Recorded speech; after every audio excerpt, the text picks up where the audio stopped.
pero partimos ya, más que con política, partimos con noticias de defensa. Este día, esta jornada viernes, se hizo el corte de plancha de la segunda unidad del buque multipropósito de la Armada de Chile, en los astilleros de Asmar, en Talcahuano. La actividad iba a ser presidida por el presidente Gabriel Boric, pero a última hora, esta mañana, finalmente suspendió su viaje a Talcahuano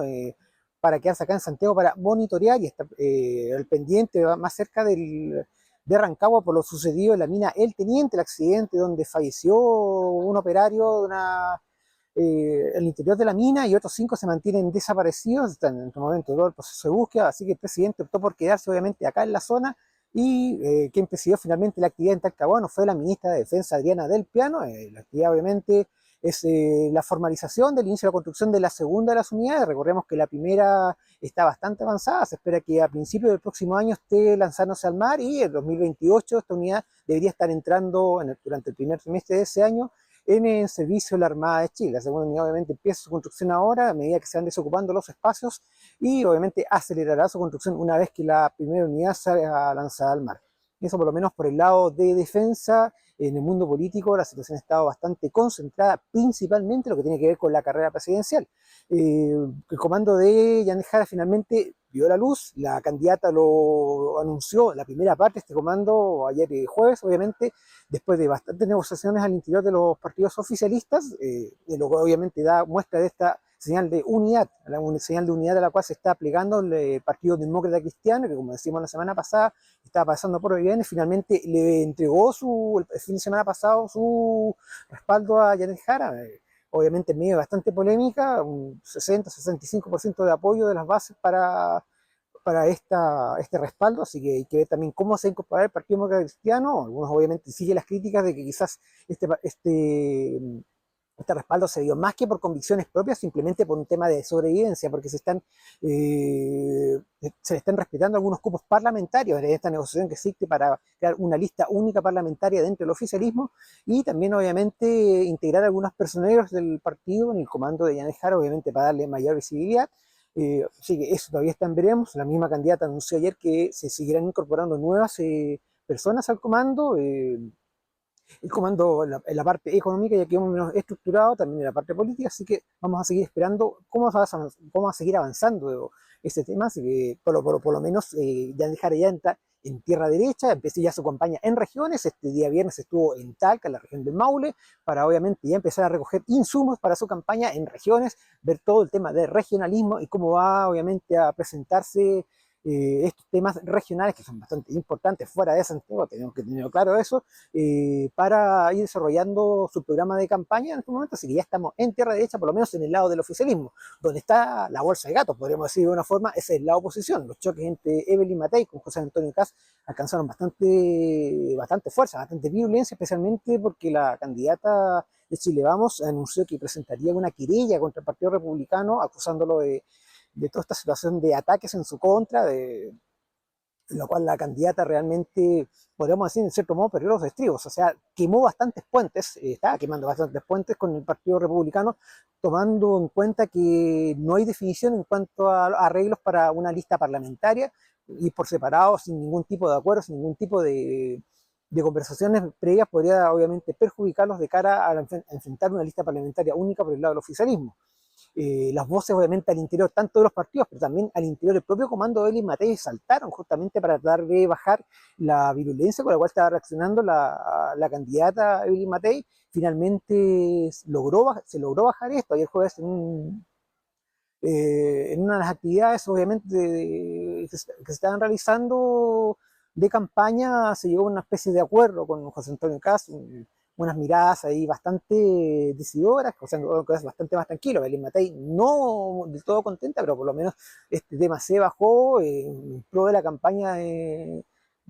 la oposición, en pro de la campaña de estar viendo estas conversaciones para lograr un acuerdo parlamentario, quizás no una lista única, pero sí por lo menos acuerdos en lo que se refiere a pactos de omisión en algunas regiones y también en algunos distritos parlamentarios. Es una cosa también que está evolucionando, así que vamos a tener que ir viendo cómo avanza ese tema. Este día viernes, sin embargo, para Evelyn Matei le llegó un segundo tema, un segundo torpeo a la línea de flotación, si ocupamos terminología naval, enviado por Carlos Larraín, el expresidente de Renovación Nacional, quien dijo que él votaría por directamente por José Antonio Kast y no por ella. También algunos voces al interior de parlamentarios, entre ellos Andrés Félix, que también dijo que sus intenciones de voto irían más bien por el lado de José Antonio Kast, aunque después, posteriormente, tras una declaración oficial del presidente del partido, Rodrigo Galilea, que decía que el partido estaba alineado plenamente con Evelyn Matei, Félix salió a aclarar un poco sus dichos, a morigerarlos un poco, diciendo que este apoyo para Kast iría en caso de una segunda vuelta y en caso de que el representante del Partido Republicano pasara esta segunda vuelta en vez de Evelyn Matei. Que no cambió su postura es Carlos Larraín, quien insistió con el tema, diciendo que toda esta situación de Evelyn Matei en el fondo es casi como una pataleta que al final no le reportó ningún beneficio. Kast tuvo, en su opinión, bajó solamente unos pocos puntos porcentuales en alguna de las últimas encuestas, pero Evelyn Matei al final no ganaría nada. Dijo que finalmente prefería esperar a ver cómo la situación se soluciona sola, cómo avanza sola en el fondo, pero dejó plantada la semilla. Se sabe que al interior de Renovación Nacional y también de la Unión Demócrata Independiente, perdón, hay algunas conversaciones con gente del Partido Republicano, algunas conversaciones internas para ver cómo solucionar este tema, y se sigue discutiendo en la interna, a pesar de que no lo digan públicamente. Quizás alguna opción de poder bajar a Evelyn Matei y concentrar toda la campaña en José Antonio Kast, obviamente lo que implica también que Johannes Kaiser también quedaría fuera de esta línea, que también si él pretende, si se bajara a Evelyn Matei y se concentrara todo en José Antonio Kast, él también podría eventualmente bajar su candidatura. Es un tema que obviamente hasta el momento no se ha planteado y que él se mantiene incólume y se mantiene firme en poder poder proseguir con su campaña de cara a las presidenciales en el mes de noviembre. Un tema obviamente que vamos a seguir analizando, que vamos a seguir conversando y ver cómo se termina evolucionando. Otro de los temas que esta semana también causó bastante conmoción, o más que conmoción, quizá atención para el mundo político, fue el nuevo informe de Contraloría respecto al tema de licencias médicas, el mal uso de licencias médicas, que en este caso afectó, o por lo menos salió respecto a las Fuerzas Armadas, las policías, carabineros, policía de investigaciones y gendarmería. Estamos hablando de casi cerca de 3.000 funcionarios, la mayor parte, el mayor porcentaje de ellos de gendarmería, que habían hecho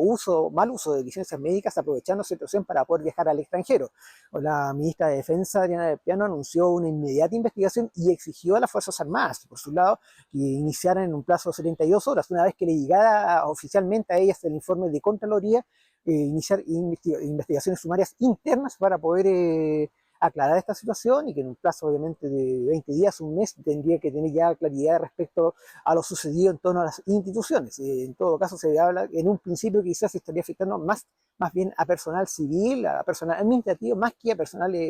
uniformado, pero es una situación que obviamente tienen que investigar en informe interna para poder evacuar estos informes. Ya las 3 ramas de las Fuerzas Armadas anunciaron el inicio de estos sumarios internos. El ejército lo habían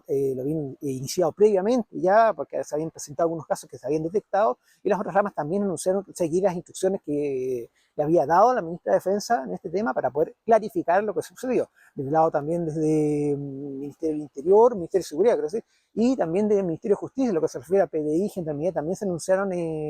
investigaciones internas para poder sacar adelante, para poder resolver esta situación y poder dar claridad respecto a este informe de Contraloría, que es obviamente a lo que sucedió en otras ramas, en otras secciones de la administración pública, y que han dado claridad respecto a este tema, y también están